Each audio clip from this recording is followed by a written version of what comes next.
शाम वो खुशबू और अपरिचिता के मधुरिम स्पर्श के बीच डूबते उतरते सचिन को रास्ता पता ही नहीं चला। अपने किए पर सचिन को अजीब भी लग रहा था और प्यार भी आ रहा था। आखिर कैसे हो गया यह सब? अपने आप से प्रश्न करता हुआ सचिन उन पलों की यादों में खो गया। वह सोचने लगा जो हुआ ठीक तो नहीं हुआ, पर गलती केवल उसकी तो नहीं थी। वह भी तो पूरी तरह शामिल थी। इनफैक्ट उसी ने तो पहल की थी। फिर उसे याद आ गई उस रात की बहस जो उसके और श्रद्धा के बीच हुई थी। श्रद्धा ने जैसे निर्णय ही कर लिया था मां न बनने का, और वही सब उसके दिमाग पर हावी था शायद। उस रात सचिन काफी परेशान था। शादी के लगभग 3 वर्ष होने को थे। दोनों की रिपोर्ट नॉर्मल थी। पता नहीं क्या कारण था कि अभी तक श्रद्धा कंसीव नहीं कर सकी थी। वह न चाहते हुए भी श्रद्धा की दिनचर्या पर नजर रखने लगा था। देखा श्रद्धा नियमित रूप से कोई टेबलेट ले रही थी, संभवतः गर्भ निरोधक। उसे श्रद्धा के निर्णय से दुख हुआ, क्योंकि शादी से पहले उसने यह नहीं कहा था कि वो बच्चे नहीं चाहती। अन्यथा वह समझ नहीं पा रहा था कि श्रद्धा ऐसा क्यों कर रही है। वह बच्चा चाहता था। जब से उसे पता चला श्रद्धा बिना उसे बताए गोलियां ले रही है, उसने अपनी दिनचर्या ही बदल डाली। शाम को घर आते ही वह सामान एक ओर पटकता और वॉलीबॉल खेलने क्लब चला जाता। थका हारा लौटता और खाना खाकर सो जाता। रात यूं ही गुजर जाती। श्रद्धा की पहल पर भी सचिन का मन निजी पलों में नहीं रमता। और उस दिन श्रद्धा का फैसला सुनकर वह इकलौती लड़की होने के कारण अपने पिता के छोड़े अच्छे खासे बैंक बैलेंस की मालिक है वह। फिर भी उसे घर में नया मेहमान नहीं चाहिए क्यों? ऑफिस के काम से सचिन अक्सर बाहर जाता था। इसी सिलसिले में वह दिल्ली जा रहा था कि अचानक हुए एक्सीडेंट के कारण आगे की ट्रेनें रद्द कर दी गई थीं। उसे इटारसी में ही उतरना पड़ा। उसने क्लॉक रूम में सामान रख दिया। स्टेशन की गहमागहमी से निजात पाने के लिए वह खेतों के किनारे चल पड़ा। सर्दियों में शाम जल्दी ढल जाती है। पेड़ों पर पंछियों की भीड़ लगने लगी थी। इतने दिनों से काम की आपाधापी में वह शहर की गतिविधियों में कितना व्यस्त हो गया था। यहाँ का वातावरण उसे अजीब सा सुकून दे रहा था। उसकी नजर एक पेड़ के नीचे बेतरतीब सी बैठी युवती पर ठहर गई। पास पहुंचकर देखा तो गाढ़े रानी रंग की पोशाक पहने वह युवती भी सचिन की तरह मुसाफिर ही लग रही। सचिन उसे नजरअंदाज कर आगे बढ़ना ही चाहता था कि उसने पूछा, यहाँ ठहरने के लिए रूम कहाँ मिलेगा? उसके इस प्रश्न से सचिन को यह तो समझ आ गया कि वो दोनों एक ही समस्या का हल ढूंढ रहे हैं, पर वह कोई त्वरित उत्तर नहीं दे पाया। उसके पास रखे सामान को ध्यान से देखा। एक अटैची, एक बैग था। उसे चुप देखकर उसने फिर कुछ कहना चाहा। तभी सचिन ने कहा, मैं भी रूम ही खोज रहा हूं। इतना सुनते ही वह उछलकर खड़ी हो गई। जैसे उसे कुबेर का खजाना मिल गया हो। उसने अटैची का हैंडल सचिन को थमाया और खुद बैग घसीटते हुए उसके साथ चलने लगी। थोड़ी दूर पर कबेलू लगे घर दिखाई पड़ने लगे। उसने हौले से सचिन का हाथ पकड़ लिया और बेफिक्री से चलती रही। पास पहुंचने पर पता पड़ा कि वह तो एक छोटा सा होटल है, जहां चाय नाश्ता ही मिलता है। पूछने पर चाय वाले ने हाथ के इशारे से थोड़ा दूरी पर एक होटल बताया जहां रात रुकने की व्यवस्था थी। तब तक वह चाय का ग्लास लेकर चाय पीने भी लगी थी। होटल क्या था, घर ही था। कड़कड़ाती सर्दी में एक औरत और एक आदमी काम में लगे थे। जगह छोटी थी पर साफ थी। वह भट्टी के सामने खड़ी होकर हाथ सेकने लगी। सचिन वहीं कुर्सी पर बैठ गया। अम्मा 2 गिलासों में पानी लिए आई। का खे हो बेटा, रोटी सब्जी के दार चाउर। आंटी, कमरा मिलेगा सोने के लिए? अम्मा, पहले खाना लगा दो, 1 प्लेट रोटी सब्जी और 1 प्लेट दाल चावल। हाथ के इशारे से सचिन ने उसे रोका। स्टील की 2 थालियों में खाना आ गया। खाना गरम और स्वादिष्ट था। खाना खाकर वे कमरे में आ गए। बेडरूम के नाम पर केवल बेड थे और रूम था। बाहर की तरफ बाथरूम था जहां केवल नहाया जा सकता था।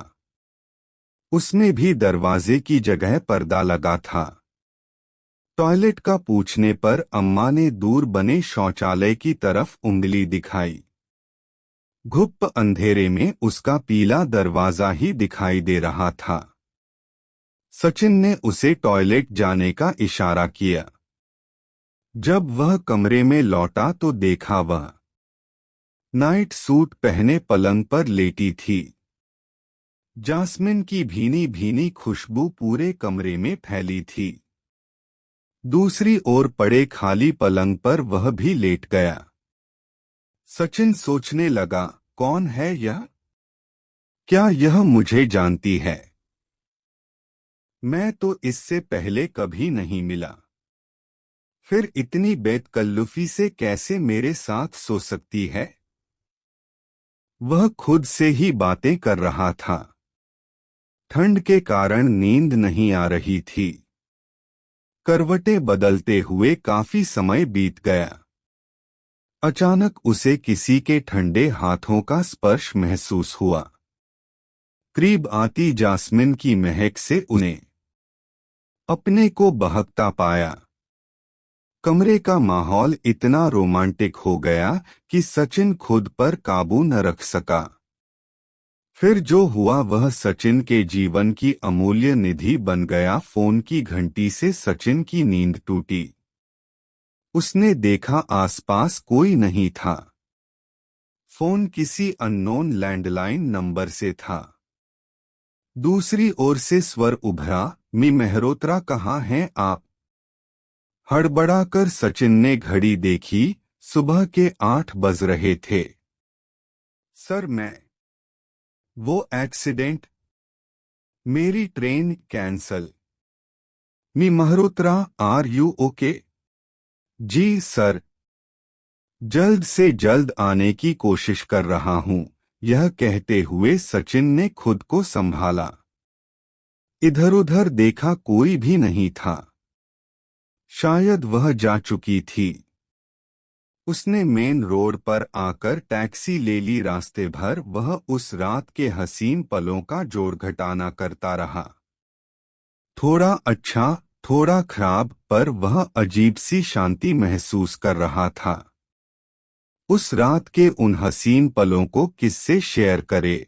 सचिन के पास कोई अंतरंग मित्र नहीं था और बताने पर शायद कोई उसकी इन बातों पर विश्वास भी न करता। और श्रद्धा को बताने का तो सवाल ही नहीं उठता था। पर जब भी वह अकेला होता, उन खूबसूरत लम्हों का साया उसके साथ होता और वह खो जाया करता था उन हंसी पल की यादों में। लगभग 4 माह बीत गए। सब कुछ ठीक ठाक चल रहा था। वही ऑफिस, वही घर, वही मीटिंग्स, सब कुछ टाइप्ड सा हो गया था। पर आज तो उसका काम में मन ही नहीं लग रहा था।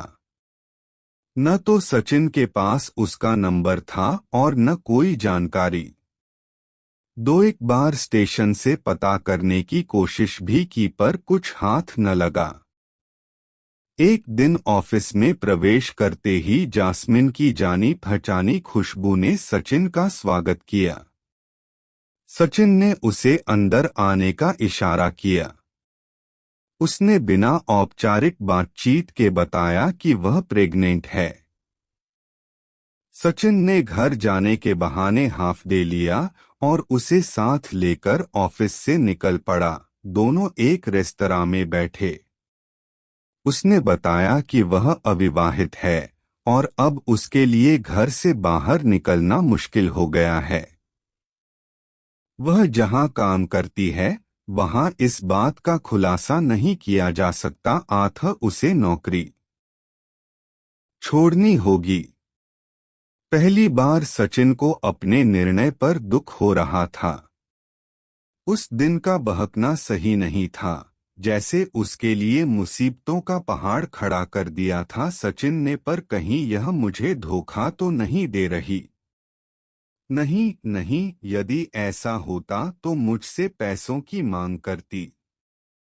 वह तो सचिन को परेशान भी नहीं करना चाहती थी। हाँ, बच्चे को जरूर जन्म देना चाहती थी, केवल इसलिए कि उसके भीतर का ममत्व जाग गया था। आज सचिन को 7 जन्मों के रिश्ते पर एकाएक विश्वास सा होने लगा। यह संयोग नहीं तो और क्या था कि एक एक्सीडेंट के बहाने वह मिली। उसने सचिन की आंखों में न जाने वह सब कैसे पढ़ लिया जो शायद आज तक श्रद्धा नहीं पढ़ पाई थी। सचिन को बच्चे की बेतरह चाह थी, शायद यह सब इसलिए हुआ। वह इस तरह सामने आए अपने बच्चे को गंवाना नहीं चाहता था। बातों बातों में उसने यह भी बताया कि उस सुबह जाते जाते उसने सचिन की जेब से उसका विजिटिंग कार्ड निकाल लिया था। इसी से उस तक पहुंच सकी। बहुत सोच विचार के बाद सचिन ने छुट्टी के लिए अर्जी दे दी। वह जैसी भी थी, जो भी सोचकर उसने सचिन से संबंध बनाए, पर उसने सचिन को न तो कभी असमय फोन किया और न अन्य किसी भी प्रकार का आग्रह। पता नहीं कैसे उसने इन कठिन परिस्थितियों में समय काटा होगा। एक बार उसे दूसरे शहर में घर दिलाने के बाद सचिन फिर दोबारा जा भी नहीं पाया उसके पास। कई बार मन बनाया, लेकिन श्रद्धा के गिरते स्वास्थ्य और दूसरी परेशानियों से जा न पाया। पर फोन से खबर लेता रहता और खिंचे पानी की व्यवस्था भी समय पर करता। प्रसव का समय निकट आ गया। एक सप्ताह के लिए ऑफिस के काम से बाहर जाने का कहकर सचिन निकल लिया। श्रद्धा इन सब बातों से अनभिज्ञ अपने जॉब में मगन थी। एक प्राइवेट नर्सिंग होम में उसने एक स्वस्थ और सुंदर बच्ची को जन्म दिया। वह बहुत खुश थी। बच्ची को पाकर सचिन को विश्वास नहीं हो रहा था कि वह उसकी अपनी बेटी है। हफ्ते भर बाद उसकी देखभाल की सारी व्यवस्था कर जब वह लौटा तो मन में सुकून था, क्योंकि उसे वह इस बात के लिए मना पाया था कि उनकी बच्ची की परवरिश यदि वह और श्रद्धा करेंगे तो न सिर्फ बच्ची को आगे जाकर आसानी होगी, बल्कि वह खुद वापस नौकरी कर सकेगी। और अच्छी बात यह थी कि वह इस शर्त पर कि सचिन उसे कभी कभी उससे जरूर मिलाएगा, इसके लिए मान भी गई थी। अपनी बेटी को घर लाना एक नई समस्या थी। सचिन कोई बहाना तलाश कर रहा था। उसने श्रद्धा से बच्चा गोद लेने की बात की, वह तैयार नहीं हुई। पर जब सचिन ने उसे समझाया कि हम आया रख लेंगे उसकी परवरिश के लिए, तो वह राजी हो गई। पर श्रद्धा ने शर्त रखी कि वे बेटी ही गोद लेंगे और उसकी देखभाल सचिन खुद करेगा। इससे सचिन की मुश्किल आसान हो गई। सचिन ने मनु को गोद लेने की प्रक्रिया आरंभ कर दी। जल्दी ही मनु घर आ गई। श्रद्धा कुछ दिनों तक मनु से दूर दूर रही, फिर अपने आप सचिन का साथ देने लगी। धीरे धीरे श्रद्धा मनु का बहुत ध्यान रखने लगी। सचिन कभी कभी आशंकित हो जाता कि कहीं वह घर आकर श्रद्धा को सब कुछ बता न दे। हालांकि जब भी वह मनु को उससे मिलाने ले जाता, वह ऐसा कुछ नहीं कहती थी। फिर भी एक अनजाना डर सचिन के मन में बना रहता। अब मनु 3 बरस की होने जा रही थी। इस बार जब वह मनु को उससे मिलाने ले गया, उसने कहा, अब मनु बड़ी हो रही है, तुम उसे मुझसे मिलाने मत लाया करो। मैं नहीं चाहती वह हमारे सच को जाने और इसकी वजह से तुम्हारा घर बिखरे। मैं अगले माह ही इस शहर से दूर चली जाऊंगी। हाँ, तुम मुझे मनु के हर जन्मदिन पर उसकी एक तस्वीर मेरे मेल पर जरूर भेज दिया करना। सचिन के जवाब का इंतजार किए बिना मनु के माथे पर एक चुंबन अंकित कर वह सचिन के जीवन से बहुत दूर चली गई। सचिन इस अनजाने से रिश्ते के बंधन में बंधा आज भी मनु के हर जन्मदिन पर तस्वीर खींचकर उसे ईमेल किया करता है और उसके जवाब में हमेशा उसे वापस मिलती है एक स्माइली।